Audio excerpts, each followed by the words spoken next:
Assalamualaikum warahmatullahi wabarakatuh. Perkenalkan, nama saya Dwi Ningrum dari Fakultas Sains dan Teknologi untuk NIM 0490021119 dari Prodi Sistem Informasi.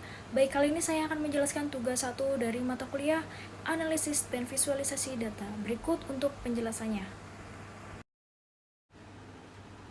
Ya, baik. Ini untuk penjelasannya. Berikut adalah data kecepatan mobil dan jarak yang ditempuh mobil hingga berhenti. Baik, di sini untuk data kecepatan mobil dalam kilometer per jam.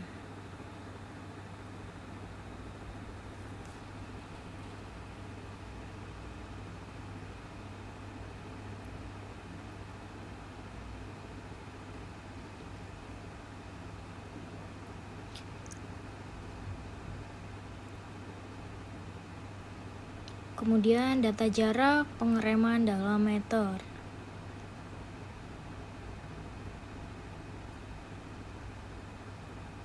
Ini yang pertama jarak.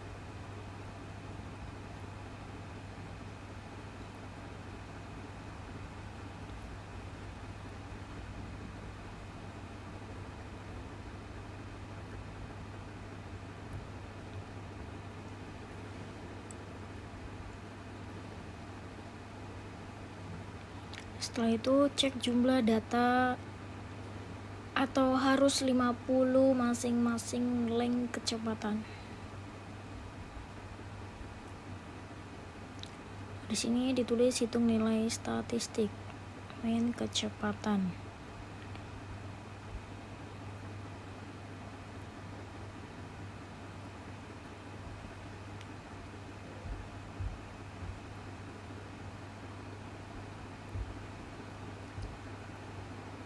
Kemudian main jarak.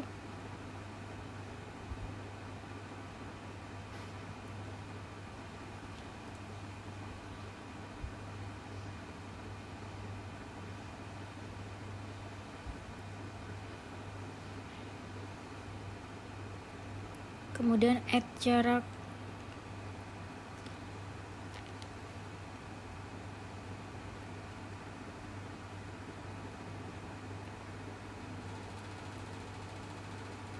Lalu di sini untuk perhitungan rata-rata kecepatan nilainya 15,5 km per jam. Untuk interpretasinya kecepatan rata-rata mobil adalah sekitar 15,5 km per jam.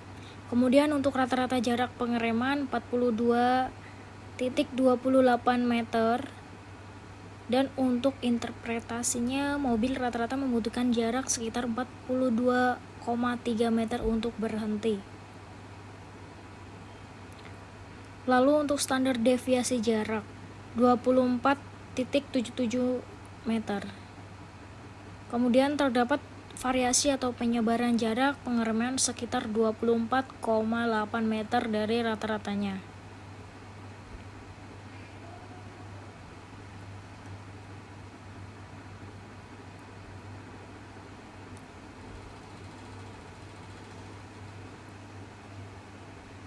Kemudian di sini untuk soal nomor 2, berdasarkan tabel pada soal nomor 1 digunakan program R untuk membuat plot dan interpretasikan hasilnya.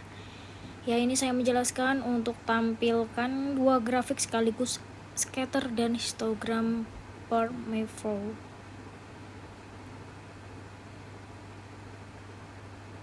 Mayflow C dalam kurung 1,2 tutup kurung.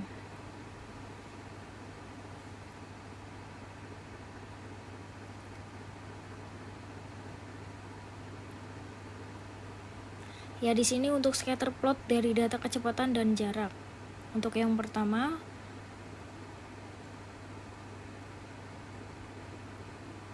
kemudian di sini scatter plotnya, plot kecepatan, jarak.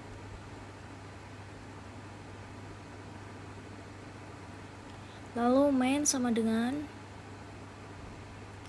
scatter plot kecepatan versus jarak mobil.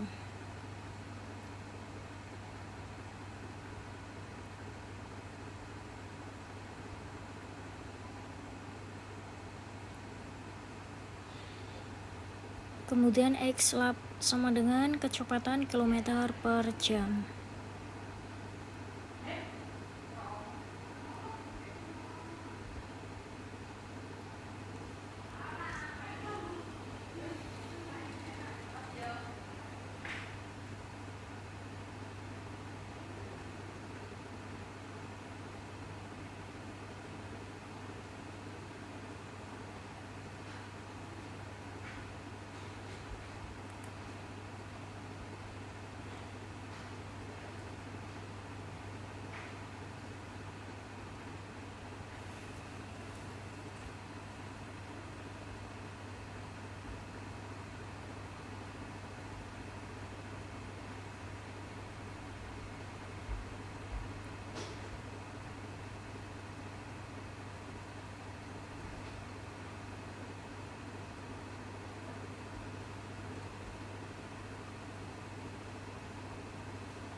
Baik, berikut grafik scatter plot kecepatan versus jarak mobil.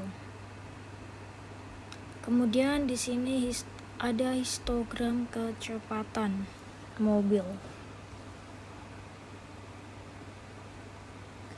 Histogram kecepatan atau nanti dipakai di poin C.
Baik, ini untuk grafik histogram kecepatan mobil.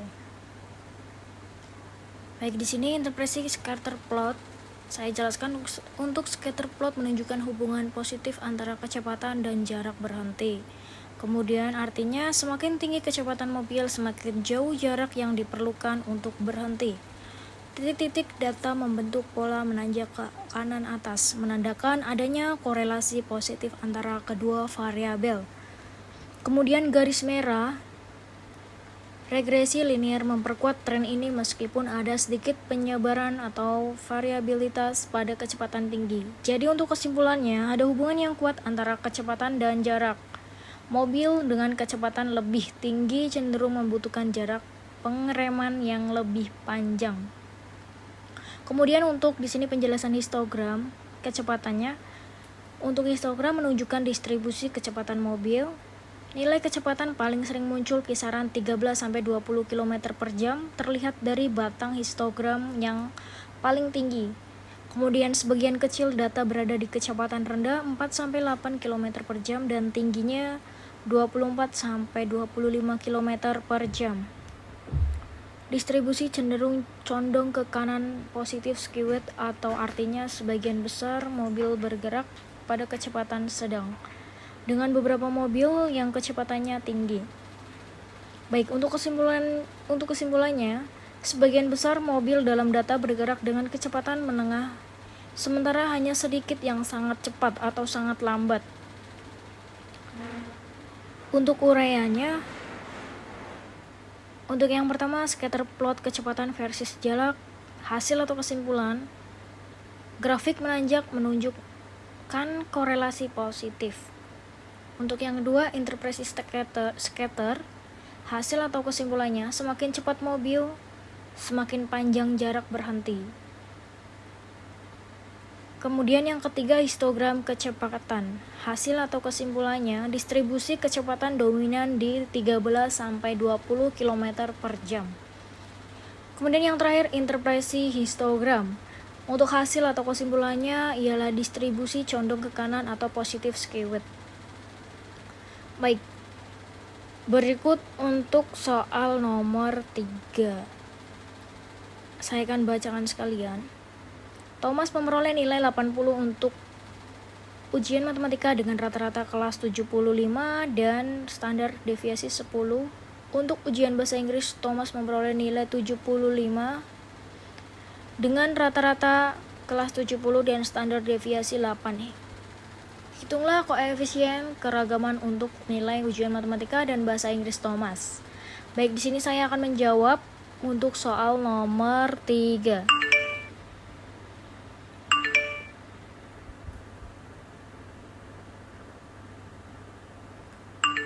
Hitung koefisien keragaman.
Ya baik, sekian untuk penjelasan dari saya mengenai analisis visualisasi data.